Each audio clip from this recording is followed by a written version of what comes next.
차지하고 있는 성분이 뭐예요? 물이죠. 이 물이 내가 건강할 때는 잘 흘러다니고 분포가 되는데 내가 컨디션이 조금만 어떤 문제가 조금만 생기더라도 쉽게 이 물의 흐름이 좀 문제가 생겨요. 그러다 보니까는 쉽게 이제 붓죠. 어디가 붓느냐, 어떻게 붓느냐에 따라서 이게 또 의미하는 게 좀 다른데 오늘은 이 부종의 종류하고 이걸 어떻게 우리가 해석을 할지 그리고 어떻게 우리가 좀 이런 것들을 좀 잘 컨트롤해 나갈지 그런 얘기들을 좀 할 거예요. 자고 일어나봤더니 이렇게 된 경우들이 있으시죠? 퉁퉁 얼굴이 아침에 붓기도 하고. 자, 이제 우리가 부종이라는 거는 인체 내 수분이 제대로 순환되지 못하고 인체 일부분, 주로는 이제 팔다리, 얼굴 같은 데가 잘 붓죠. 이런 데가 일정 시간 부었다가 가라앉는 게 부종이에요.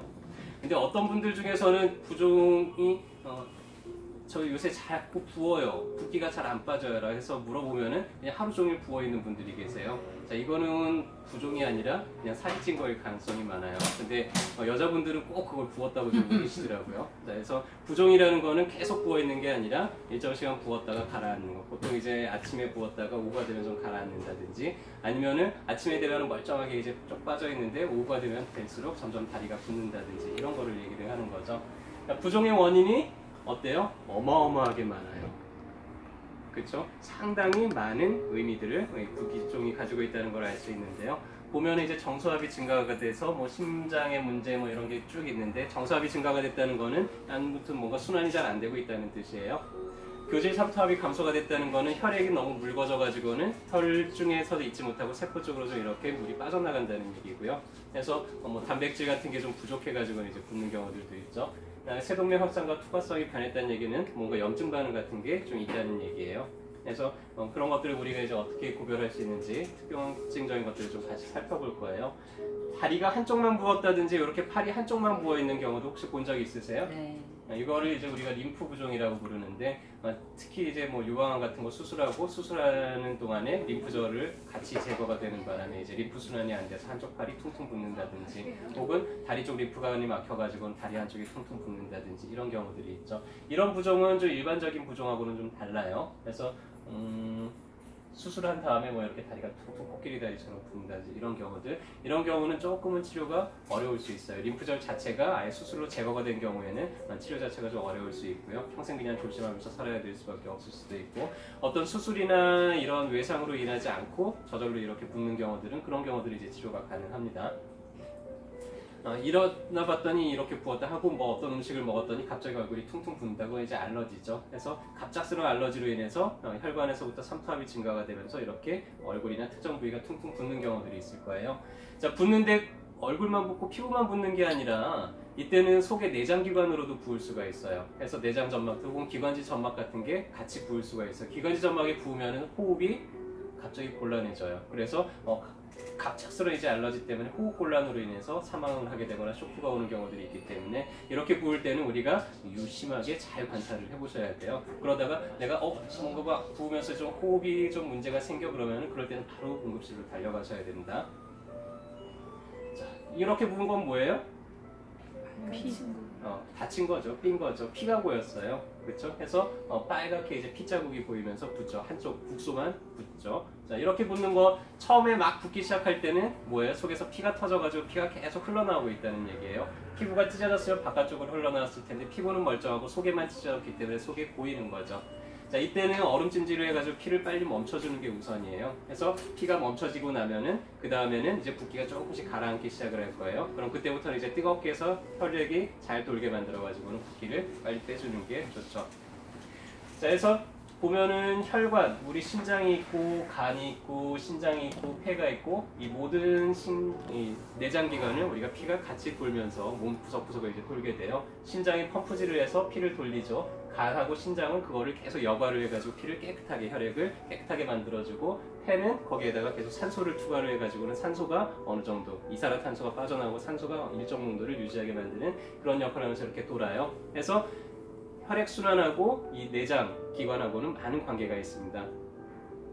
그래서 내장기관이 제대로 작동이 되지 않으면 그런 것 때문에 이제 붓기도 하는데 대표적인 게 이제 신장이 제대로 소변을 걸러내지 못하게 되면 아침에 일어날 때 얼굴이 퉁퉁 부어 있어요. 혹은 손이 퉁퉁 부어 있고 이런 식으로. 근데 오후가 되면은 그렇게 쭉 가라앉는 거 이런 걸 우리가 신장성 부종이라고 부르고요.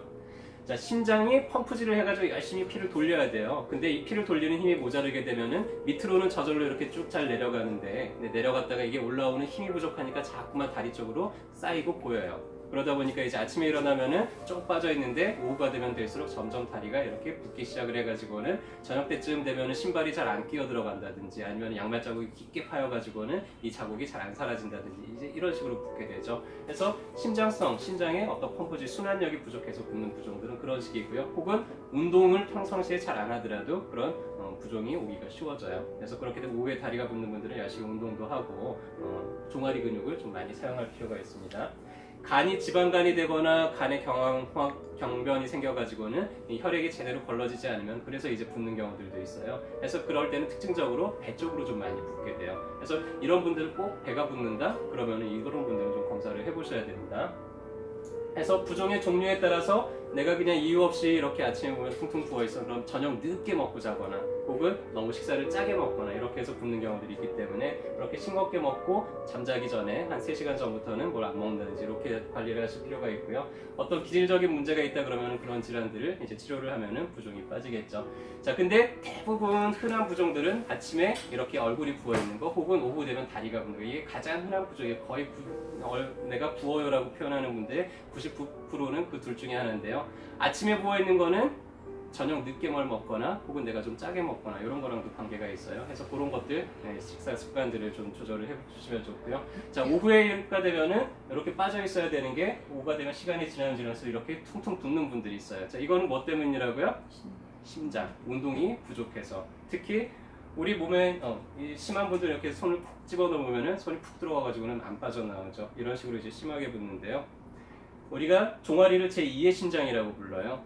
그래서 가만히 오랫동안 앉아서 생활하거나 그냥 가만히 서서 생활하는 분들이 저렇게 다리가 잘 부어요. 그래서 잘 안 걸어 다니기 때문에 우리가 걸으면 걸을 때마다 종아리가 한 번씩 꽉 조여주면서 피를 쭉쭉 올려주는데 이 종아리 근육을 잘 안 쓰다 보니까는 피가 우열이 생겨가지고 다리 쪽에 이렇게 붓게 되죠. 그래서 가만히 서 있지 마시고요. 자꾸 이렇게 까치발해서 폈다 구부렸다 이런 식으로만 좀 움직이시더라도 그런 부종을 많이 예방을 할 수가 있어요. 혹은 잘 붓는다 그러면은 발목 펌프 하는 이런 운동들이 있어요. 다리를 올렸다가 푹 내렸자면은 여기서 쭉쭉 짜져가지고 이제 올라가게 하는 이런 순환 운동을 하면은 그런 데 좀 도움이 될 수가 있죠.